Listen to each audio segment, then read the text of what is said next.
और देखिए बड़ी खबर, इस बीच इंडियाज टेकेड कार्यक्रम में शामिल होंगे प्रधानमंत्री मोदी। चिप्स फॉर विकसित भारत कार्यक्रम में उनका संबोधन। 3 सेमीकंडक्टर प्लांट की नींव भी रखेंगे प्रधानमंत्री मोदी। 1.25 लाख करोड़ की परियोजनाओं का शिलान्यास भी करेंगे प्रधानमंत्री। देखिए चिप्स फॉर विकसित भारत की बात हो रही, 3 सेमीकंडक्टर प्लांट की नींव भी रखेंगे प्रधानमंत्री मोदी। लगातार प्रधानमंत्री मोदी लगातार प्रयास करते नजर आ रहे हैं, नए नए प्रयास करते हुए नजर आ रहे हैं, अलग अलग राज्यों में जा रहे हैं, कई सौगातें लेकर जा रहे हैं। इस बीच इंडिया टेकेड का जिक्र हो रहा है। चिप्स फॉर विकसित भारत कार्यक्रम में उनका संबोधन रहने वाला। 3 सेमीकंडक्टर प्लांट की नींव भी इस मौके पर प्रधानमंत्री मोदी रखेंगे। 1.25 लाख करोड़ की जो परियोजनाएं हैं उनका शिलान्यास प्रधानमंत्री मोदी करने वाले हैं। गुजरात और असम में 3 सेमीकंडक्टर यूनिट स्थापित होंगे। 1.25 लाख करोड़ रुपए का होगा निवेश। और सबसे खास बात की वर्चुअली जुड़ेंगे पीएम मोदी। हर साल होगा 2602 करोड़ चिप्स का निर्माण। जनता को कम कीमत पर घरेलू निर्मित इलेक्ट्रॉनिक्स उपकरण मिलेंगे। 3 शहरों में लगेगी यूनिट। वो 3 शहर कौन से? पहला गुजरात के धोलेरा एसआईआर में यूनिट लगेगी। इसमें कुल 91,000 करोड़ रुपए का निवेश होगा। दूसरा जो प्लांट होगा वो असम के मोरी गांव में लगेगा। इसका कुल निवेश लगभग 27,000 करोड़ रुपए का होगा। और तीसरा प्लांट गुजरात के साणंद में लगेगा। इसका कुल निवेश लगभग होगा 7500 करोड़ रुपए। तो ये इसकी पूरी डिटेल है। पीएम मोदी सौगात देने जा रहे हैं देश को। 3 सेमीकंडक्टर परियोजनाओं का शिलान्यास पीएम मोदी करेंगे। 1.25 लाख करोड़ की परियोजनाओं का शिलान्यास पीएम मोदी करने वाले हैं। देश के अलग अलग राज्यों में ये इंडियाज टेकेड का जो संबोधन करने का सिलसिला रहेगा वर्चुअली प्रधानमंत्री मोदी का, वो भी टेलीकास्ट होगा। पीएम मोदी देश भर के युवाओं को भी इस मौके पर संबोधित करने वाले हैं। तो सबकी निगाहें भी टिकी हुई हैं, क्योंकि देखिए बात हो रही है प्रोडक्शन की, और लगातार जिस तरीके से हम आत्मनिर्भरता की दिशा में आगे बढ़ रहे हैं, इस भी सस्ते चिप्स मुहैया करवाने के लिए, उपलब्ध करवाने के लिए प्रधानमंत्री मोदी ये शुरुआत करने जा रहे हैं। हर साल 2602 करोड़ चिप्स का उत्पादन होगा। जनता को कम कीमत पर इससे घरेलू निर्मित इलेक्ट्रॉनिक्स उपकरण भी यहाँ पर मिलने वाले हैं। अलग अलग प्रयास होने वाले हैं।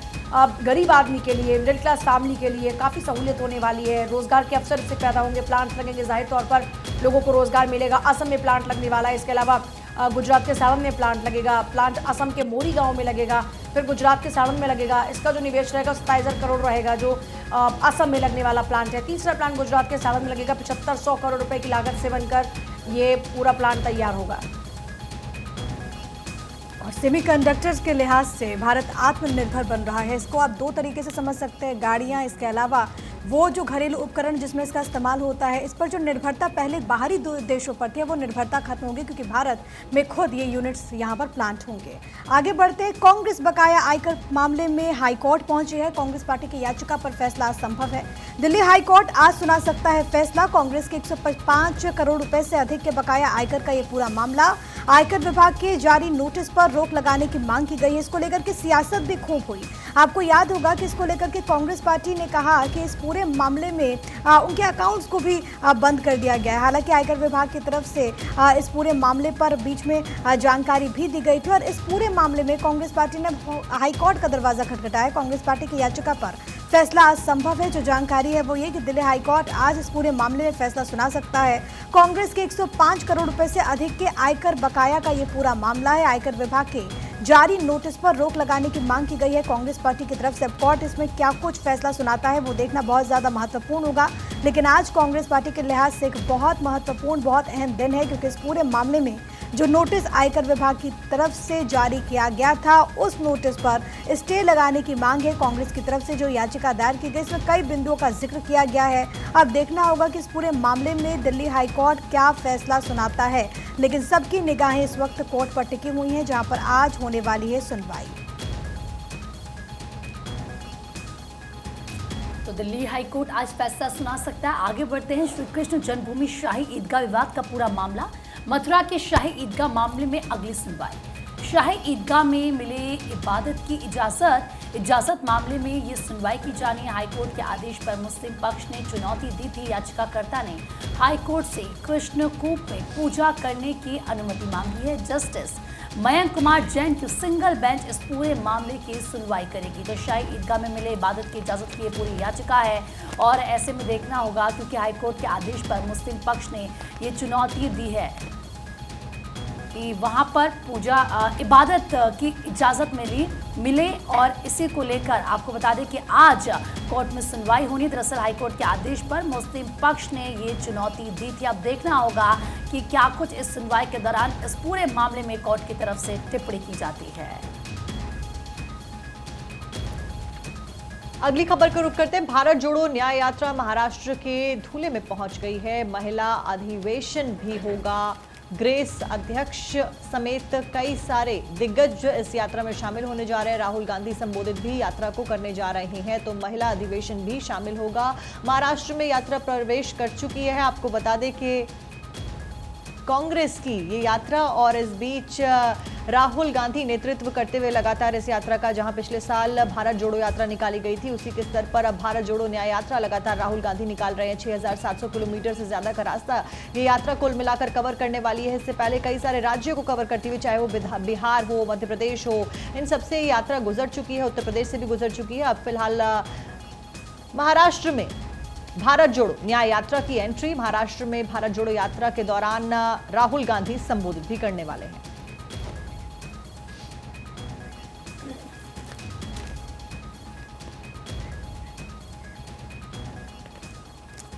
और देखिए, बात होगी अब अखबारों के सेगमेंट की। अखबारों में किन खबरों को प्रमुखता से जगह मिली है, तो सबसे पहले बात प्रधानमंत्री मोदी की। प्रधानमंत्री मोदी ब्रिटेन के पीएम से फोन पर बातचीत करते हैं और फ्री ट्रेड एग्रीमेंट पर चर्चा हुई है। एग्रीमेंट पर बातचीत तो जल्द खत्म करने का विचार किया। स्ट्रैटेजिक पार्टनरशिप पर भी बातचीत हुई है। पीएम मोदी ने सोशल मीडिया पर इस बात की जानकारी दी है। पीएम मोदी ने मंगलवार रात को ब्रिटेन के प्रधानमंत्री ऋषि सुनक से फोन पर बातचीत की। इस दौरान दोनों ही नेताओं के बीच में फ्री ट्रेड एग्रीमेंट पर बातचीत को जल्द ही खत्म करने पर विचार किया गया। इसके अलावा दोनों ही देशों के बीच में स्ट्रैटेजिक पार्टनरशिप पर भी बातचीत हुई है। पीएम मोदी ने खुद इस बात की जानकारी सोशल मीडिया पर दी कि उनकी बात ऋषि सुनक से हुई है। इस बारे में एक बयान भी जारी किया गया है। तो देखिए, फ्री ट्रेड एग्रीमेंट अपने आप में, ब्रिटेन के साथ में ये एग्रीमेंट दोनों के ही रिश्तों को विस्तार देगा। साथ ही साथ देखिए, जब हम बात करें फ्री ट्रेड की, तो इससे फ्री ट्रेड के जरिए आप जरा समझिए कि किस तरह से फायदा होने वाला है दोनों ही देशों को। और जिस तरह से हम अपने व्यापार का विस्तार कर रहे हैं, उस लिहाज से भी फ्री ट्रेड बड़ा इंपॉर्टेंट है। और यही वजह है कि जब बात आ रही है फोन पर बातचीत की, तो पीएम मोदी ने बाकायदा खुद इस बारे में जानकारी दी कि उनकी ऋषि सुनक से बातचीत हुई है और जल्द ही इस फ्री ट्रेड एग्रीमेंट को लॉक भी कर दिया जाएगा। क्योंकि जो बातचीत हुई है, इसका मतलब ये है कि ऑलमोस्ट चीजें क्लियर हो चुकी हैं और अब इसको बहुत ही जल्द डील को लॉक करने के बाद में फ्री ट्रेड एग्रीमेंट के तहत में दोनों देशों के बीच में ये फ्री ट्रेड शुरू होगा। और ट्रेड की जब बात आ रही है, जब देखिए हम आत्मनिर्भरता की बात कर रहे हैं, हम अपनी 5 ट्रिलियन इकोनॉमी की बात कर रहे हैं, तो उस दिशा में लगातार कदम बढ़ते जा रहे हैं। और ये उस दिशा में बढ़ा हुआ एक और कदम है जो हमने टारगेट अपने लिए अचीव करने का फैसला किया है, वहाँ पे ये बहुत ही महत्वपूर्ण माना जा रहा है।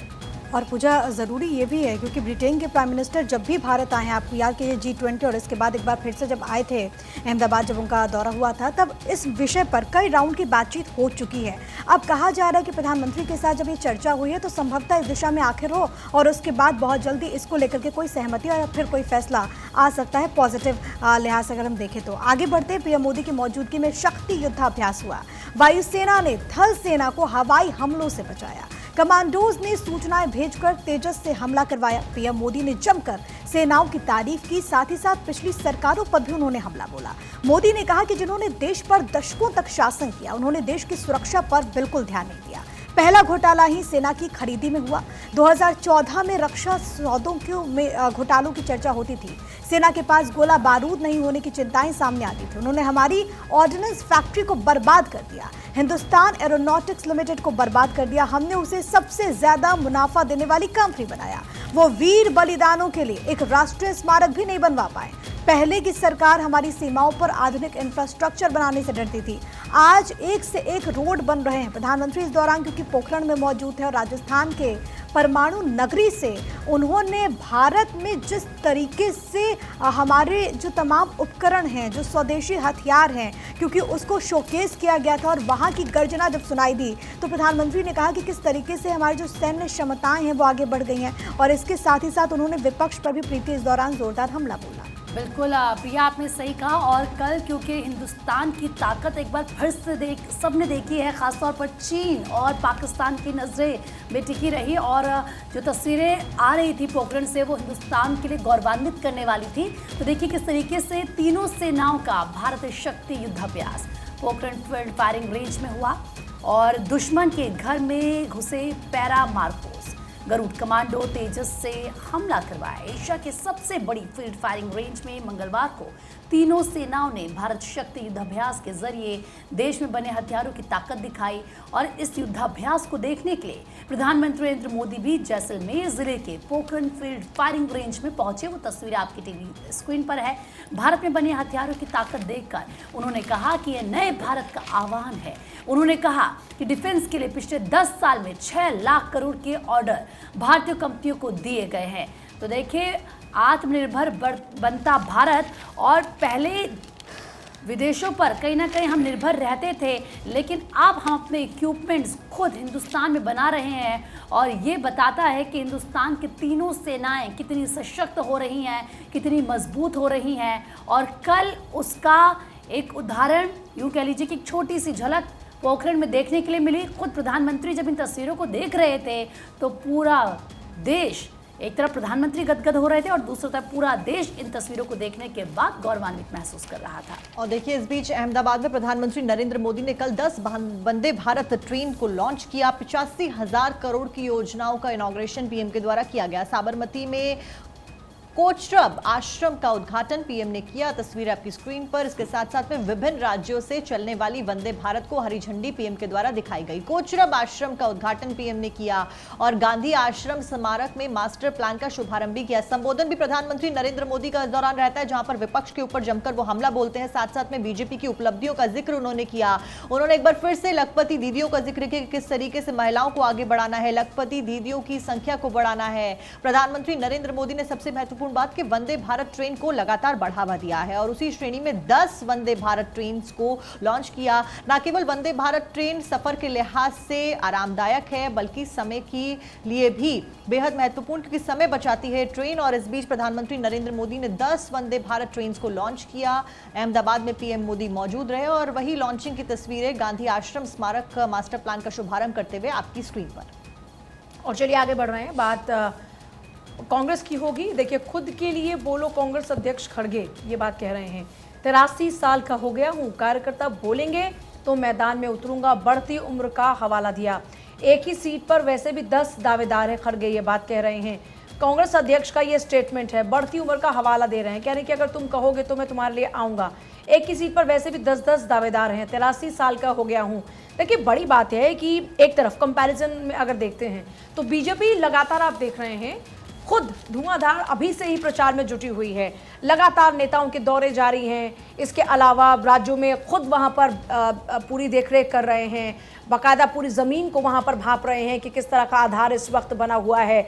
दूसरी तरफ कांग्रेस के राष्ट्रीय अध्यक्ष अपनी उम्र का हवाला दे रहे हैं और वो कह रहे हैं कि वैसे भी एक सीट पर 10-10 दावेदार हैं, तुम कहोगे तो मैं आऊँगा। एक ही सीट पर वैसे भी 10 दावेदार हैं, ये बात वो कह रहे हैं। फिर भी कह रहे हैं कि अगर तुम बुलाओगे तो मैं आऊँगा। 83 साल का हो गया हूँ, ये उनकी तरफ से जिक्र किया गया। तो जाहिर तौर पर जब आप किसी पार्टी का नेतृत्व करते हैं तो वहाँ पर पहले आपको ऊर्जावान होना होता है, ये बड़ा इंपॉर्टेंट फैक्टर है। वहीं सीएए के विरोध में ममता रैली निकालेंगी। सिलीगुड़ी में एक रैली वो निकालने वाली हैं। असम में विरोध जाहिर किया गया है। एएसयू ने राज्य में 12 घंटे की भूख हड़ताल भी की थी। केरल में भी लेफ्ट की बात करें तो सीपीआईएम ने विरोध मार्च वहां पर निकाला और खुद मुख्यमंत्री पी वेंकैया इस बात का जिक्र कर चुके हैं कि केरल में इसे हम लागू नहीं होने देंगे। पश्चिम बंगाल में ममता बनर्जी इसको लेकर के विरोध जाहिर कर रही है। मेरे हाथ में इस वक्त दैनिक जागरण है और देखिए यहाँ पर जो हेडलाइन है वो ये कि सीएए से नहीं जाएगी नागरिकता, झूठ बोल रहे हैं राहुल। ये अमित शाह की तरफ से कहा गया और केंद्र की तरफ से अलग अलग प्लेटफॉर्म पर इस बात का जिक्र किया गया है कि लोगों को समझना होगा। वो लोग जो कि सीएए को लेकर के भ्रांतियां फैला रहे हैं, जो लोगों को गुमराह करने की कोशिश कर रहे हैं, ऐसे में आम जनता ये समझ जाए कि जो सीएए कानून है वो लोगों की नागरिकता छीनने के लिए नहीं है, ये लोगों को नागरिकता देने के लिए है।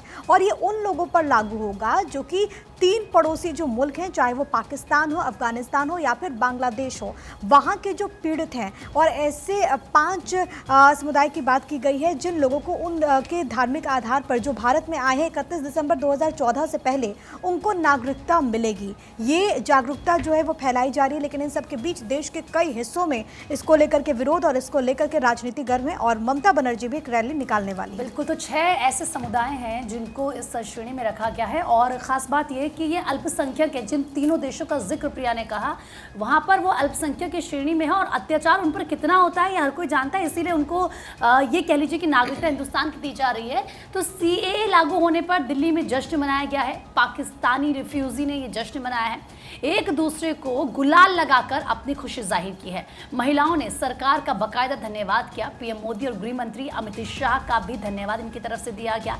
CAA 2019 में संसद से पास हुआ था और अब नोटिफिकेशन इसकी जारी हो चुकी है। और आप देखिए, जो अल्पसंख्यक जिनका जिक्र हम कर रहे हैं, जो पाकिस्तान में रह रहे थे, बांग्लादेश में रह रहे थे, अफगानिस्तान में रह रहे थे, उनकी अगर आबादी आप देखेंगे बहुत कम हो चुकी है। ख़ास तौर पर आप देखिए, अगर हम पाकिस्तान को उठा के देख ले, पहले ये कह लीजिए कि 33% हिंदुओं की आबादी थी, आज 3 से 4% वहाँ पर रह गई है। ऐसी दुर्दशा वहाँ पर हो चुकी है लोगों की। और इसीलिए कहा जा रहा है कि जो प्रताड़ित लोग थे, जो प्रताड़ित समुदाय के लोग थे, जिन 6 समुदाय का जिक्र किया जा रहा है, उन्हें अब नागरिकता दी जा रही है। उसको लेकर उनमें बहुत खुशी है क्योंकि काफ़ी लंबे समय से वो इंतजार कर रहे हैं। गृह मंत्रालय का स्टेटमेंट सामने आया। उनके द्वारा कहा गया कि भारतीय मुसलमान CAA से डरे नहीं और उनकी नागरिकता पर कोई भी असर नहीं पड़ेगा, उन्हें हिंदुओं जैसा ही अधिकार मिलेगा। केंद्रीय गृह मंत्रालय ने मंगलवार को 12 मार्च को फिर से नागरिकता संशोधन अधिनियम यानी कि CAA के नियमों को और ज्यादा स्पष्ट करने की कोशिश करी। गृह मंत्रालय ने कहा कि 18 करोड़ भारतीय मुसलमानों को किसी भी स्थिति में नागरिकता संशोधन अधिनियम यानी कि CAA से डरने की जरूरत नहीं है।